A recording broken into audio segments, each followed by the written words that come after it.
दुनिया भर में ऑल्टर्स के आने पर जब सभी लोग अपने सबसे कीमती आइटम्स को सेक्रीफाइस कर रहे थे इस उम्मीद में कि उन्हें एक व्हाइट लाइट का रिवॉर्ड मिलेगा, तब मैंने एक स्पाइसी स्नैक का पैकेट ऑल्टर के बीच में फेंक दिया। आसपास के लोग मेरा मजाक उड़ा रहे थे, वो मुझे गरीब बोल रहे थे, लेकिन जैसे ही ऑल्टर अपने हाईएस्ट लेवल की रेड लाइट में बदला, उस रोशनी के बीच एक ऐसा मिथिकल आइटम निकला जो पहले कभी नहीं देखा गया था, क्योंकि मैंने एक यूनिक पावर जगाई है, आई ऑफ ट्रूथ, जो हर ऑल्टर के कनेक्टेड कोऑर्डिनेट्स और उसकी डिमांड देख सकती है। बस उसके डिमांड के हिसाब से सही आइटम चढ़ाने पर ऑल्टर से हाईएस्ट रिवॉर्ड मिल जाता है। किसी को नहीं पता था कि कुछ ही घंटों पहले मैं बस एक आम सा लड़का था जिसको उसकी एक्स गर्लफ्रेंड ने लूट लिया था। वो मेरे नए खरीदे हुए डियोर बैग को लेकर तुरंत एक मेबैग गाड़ी में बैठ गई थी। उसे जाता हुआ देखकर मुझे ऐसा लग रहा था कि जैसे आसमान गिरने वाला है, और अचानक से सच में आसमान से एक तेज आवाज आई और उसके तुरंत बाद अनगिनत ऑल्टर्स आसमान से गिरे और पूरी दुनिया आग की रोशनी में घिर गई। और अचानक से मेरी आंखों में चुभन सी हुई, और जब दोबारा मैंने आंख खोल के देखा तो पास वाले ऑल्टर पर एक ऐसी लाइन लिखी थी जो सिर्फ मैं देख सकता था। Alter number 666, connected coordinate endless Abish.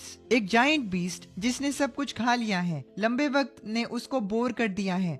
इस वक्त वो एक ऐसे खाने की तलाश में है जिसमें एक्सट्रीम टेस्ट और थ्रिल हो। तभी आसपास के लोग भी जमा हो गए। जब एक मोटे लड़के ने अपने हाथ की ब्रेड ऑल्टर में फेंक दी तो कुछ देर बाद ऑल्टर से एक सॉफ्ट सी व्हाइट लाइट निकली और फिर एक चमकता हुआ फ्रूट बाहर आया। ये सब देखकर उस मोटे लड़के की सांस तेज हो गई। बिना सोचे उसने वो फ्रूट अपने मुंह में डाल लिया। उसकी बॉडी का फैट तुरंत गायब हो गया और देखते ही देखते वो एक रिप्ड मस्कुलर गाय बन गया। ये देखकर बाकी के लोग कंट्रोल नहीं कर पाए और जल्दी जल्दी अपने सबसे कीमती आइटम्स ऑल्टर में फेंकने लगे, चाहे वो पैटिक फिलिपी घड़ी हो या सोने और हीरे। भीड़ इतनी पागल हो गई थी कि वो बिना कुछ सोचे समझे चीजों को अंदर फेंक रहे थे। ये सब देखकर मेरा दिमाग सुन पड़ गया, क्योंकि सिर्फ मुझे पता था कि ऑल्टर के पीछे वाला क्रिएचर सिर्फ एक एक्सट्रीम स्टिमुलेशन चाहता है। और मुझे ठीक से याद है कि एक बार एक दोस्त बाहर से एक डेथ स्पाइसी स्नैक लाया था जिसे कि मैंने बस चाटा था और 3 दिन तक मेरा बुरा हाल हो गया था।